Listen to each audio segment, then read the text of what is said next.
인터뷰 오늘에서는 총선을 앞두고 후보자들과 인터뷰하는 시간 마련했는데요. 직접 듣고 판단해 보시죠. 오늘은 대덕구 새로운 미래 박용순 예비후보 만나보겠습니다.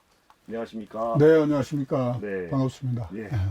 최근 더불어민주당을 탈당하시고 네. 새로운 미래에 합류해서 대덕구 출마를 선언하셨습니다. 네네. 심경이 남다르실 것 같은데요. 어떠십니까? 네, 뭐, 생각지도 않게 참 어처구니 없는 이유로 저를 당해서 제 인격과 그동안 제가 살아온 모든 것을 부정하는 그런 일을 민주당에 해서 도저히 참을 수 없어서 민주당을 떠나왔습니다. 그 30년 동안 몸을 담은 당이고 한 번도 떠나지 않았었기 때문에 상당히 마음이 제가 씁쓸하고 힘이 들었습니다. 네. 말씀하신 대로 탈당과 입당이 동시에 이루어질 만큼 빠르게 진행이 됐습니다. 과정이 어떻게 된 걸까요? 네, 탈당할 때까지는 일주일 넘게 시간이 있었고요. 또 제가 그동안 당에 왜 제가 하위 10%에 속하는지에 대한 명확한 해명을 해달라, 이렇게 얘기를 했는데, 당에서는 어떠한 설명도 해주지 않았습니다. 아무 문제가 없고 성실하게 의정 생활을 했던 저에 대해서 그런 10%로 이렇게 규정을 졌다면 납득할 만한 사유를 설명해야 되는데, 이명박 공관위원장은 이렇게 저에게 말했습니다. 그냥 종이 쪽지 하나에 명단이 있고 거기에 10%로 돼 있어서 그냥 통보하는 것 뿐이다. 자기는 아무것도 모른다. 네. 그래서 제가 거기에 항의를 했죠. 어떻게 현역 의원에 대해서 이런 식으로 이렇게 얘기할 수 있느냐. 해명 조치를 해줬으면 좋겠다 했는데, 오히려 이재명 대표는 그 뒤에 그 하위 10%나 20%에 속한 사람들을 조롱하고 이렇게 특히 이제 특정 의원을 지칭하면서 그렇게 낄낄대고 이런 모습을 보면서 도저히 이 당에서는 더 있어서는 안 되겠다 하는 판단 때문에 나왔습니다. 네. 오랜 기간이죠. 30년 넘는 기간을 민주당에 계셨는데 나올 때 심정은 참 속이 많이 상하셨을 것 같아요. 어떠셨습니까?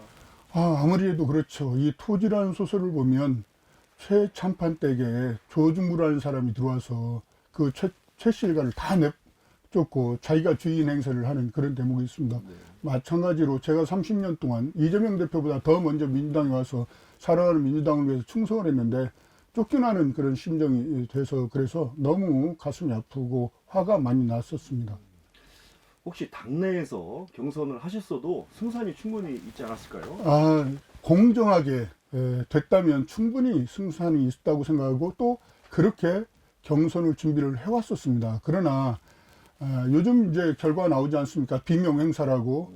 박용진 의원 같은 경우 정말 열심히 의정활동을 눈빼어나게 잘했던 분입니다. 그리고 지역구 관리도 잘했던 분인데 결국은 하위 10%에 들어가서 그 벽을 넘지 못하지 않겠습니까? 네. 저 역시 마찬가지입니다. 만약에 제가 그걸 수용하고 했다면 결국 저도 그 벽을 넘지 못했을 겁니다. 그런 불공정한 덫에 걸려들어서 제가 그동안 살아온 정치적 자산을 다 잃는다는 것은 그것은 어리석은 판단이라고 생각했기 때문에 저는 진짜 민주정당 또 새로운 가치를 담고 있는 새로운 미래, 그래서 합류하게 된 것입니다. 네. 정권 심판이라는 큰 목표는 동일합니다. 일부에서는 표가 나눠지는 거 아니냐 라는 우려도 있습니다. 어떻게 생각하십니까? 정권 심판해야죠. 윤석열 정권이 그동안 집권한 이후에 모든 분야에서 실정을 많이 했기 때문에 국민적 요구가 높습니다. 그러나 윤석열 정권도 그렇고 또 이재명 당대표가 사당화된 민주당도 그렇고 다 방탄 정당으로 전락했기 때문에 그 이재명의 민주당으로서는 윤석열 정권을 심판할 수 없습니다. 국민들은 정말 일주일에 몇 번씩 재판전에 가는 이재명이 민생이라든가 또는 사법정의를 주장한다고 해서 그것에 대해서 공감하지 않고 있습니다. 네. 그렇기 때문에 지금 사당화된 이재명의 민주당으로는 윤석열 정권을 심판할 수 없습니다. 그래서 진짜 민주당, 비록 소수이긴 하지만 올바른 민생과 민주주의 가치를 지켜내려고 하는 새로운 미래에서 윤석열 정권의 심판에 새로운 횃불을 들었고 또 국민들이 거기에 지지를 해주실 것이라고 저는 생각합니다.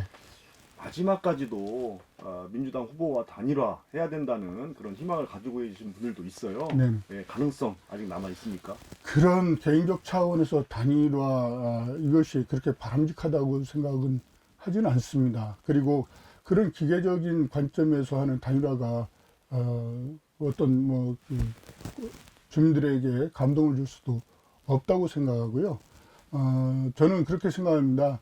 누가 그동안 지역 주민들께 평가받고 또 인정받았느냐 이런 것을 가지고 저는 이번 총선에서 심판을 받아야 된다고 생각합니다. 새로운 미래에 가보시니까 어떻게 변화의 축 될 거라고 생각하십니까? 네, 아무래도 진짜 민주정당 여러 가지 이견이 용인이 되고 다양한 의견도 또 충분히 수용이 되는 그런 민주정당이라는 것을 느끼게 됐고요. 비록 인원은 적지만 충분히 국민들에게 좋은 메시지, 민생 회복이라든가 국가의 여러 가지 현안 문제들을 해결할 수 있는 능력이 있는 그런 정당이라는 것을 충분히 알릴 수 있는 그런 작지만 강한 정당이다. 저는 이렇게 생각을 하고 있고 이번 총선에서 그걸 보여줄 수 있을 거라고 생각합니다. 최근 여론조사를 보면 조국 혁신당의 네. 기세가 만만치 않습니다. 네. 이 현상 어떻게 보세요? 그건 아마 이제 몇 가지 지점이 있다고 생각하는데요. 첫째, 공천 과정에서 민주당에 실망한 호남분들이 한 14% 정도 호남 쪽에서 민주당의 지지율이 떨어졌는데 그 중에 상당수가 조국 혁신당으로 이동을 했고요. 네. 그리고 원래 저도 뭐 그때 그런 집회에 많이 참석했습니다만 조국소 검찰개혁 이 집회에 참석했던 주력들이 조국 팬덤이 있습니다. 네. 그래서 거기는 아마 이제 그러니까 문재인 대통령을 아주 적극 지지했던 그 분들이 많이 계신데 네. 그분들이 또 많이 이동했기 때문에 결국은 민주당의 제살 깎아 먹기가 된다. 저는 이렇게 생각하고 있습니다.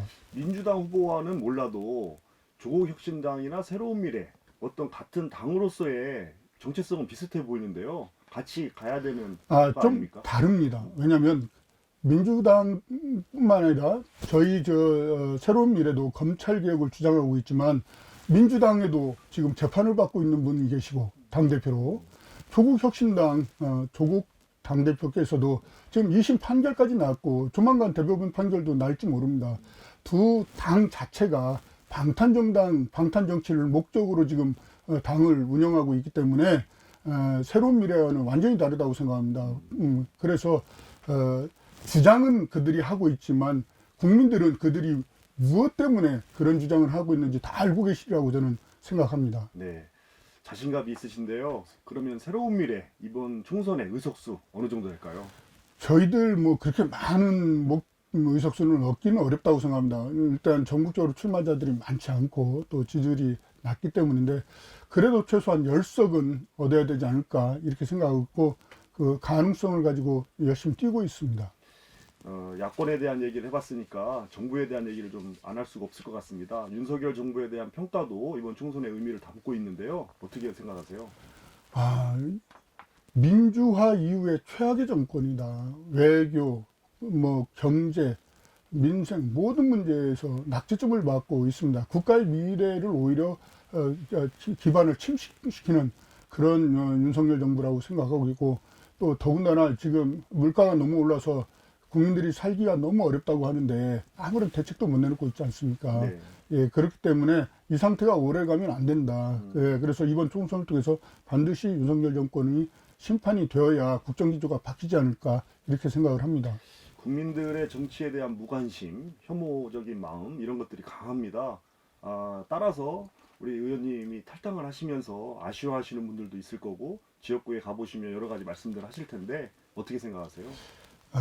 이 양당의 극한 대결 정치 거기에 굉장히 혐오하고 있고요. 또 윤석열 정부 들어서서 그 김건희 여사를 비롯한 그 가족들의 여러 가지 문제 또 이재명 대표와 지금 그 부인 어떤 법화 사형 문제로 인한 장기간의 그 수사 재판 이런 것들이 이슈가 돼서 서로 국회에서 서로 치고받고 하는 이런 모습들 민생을 챙기지 않고 매일 그런 그런 문제만 지금 계속 대두되고 있기 때문에 국민들이 염증 내는 건 너무 당연하시죠.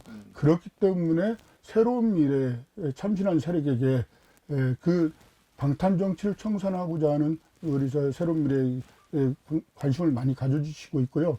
특히 제가 좀 오늘도 신탄진 장날이라 장에서 주민들을 많이 뵙고 왔는데 민주당에서 나온 거 잘했다.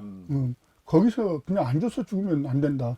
박영순이 꼭 재선을 위해서, 지역 발전을 위해서 일을 해줘라. 이런 말씀들을 많이 들었습니다. 네, 알겠습니다. 이제 지난 4년간의 의정 활동에 대한 평가도 좀 해볼게요. 4년 동안 가장 보람되게 생각되셨던 분은 두 분은 어떤 걸까요?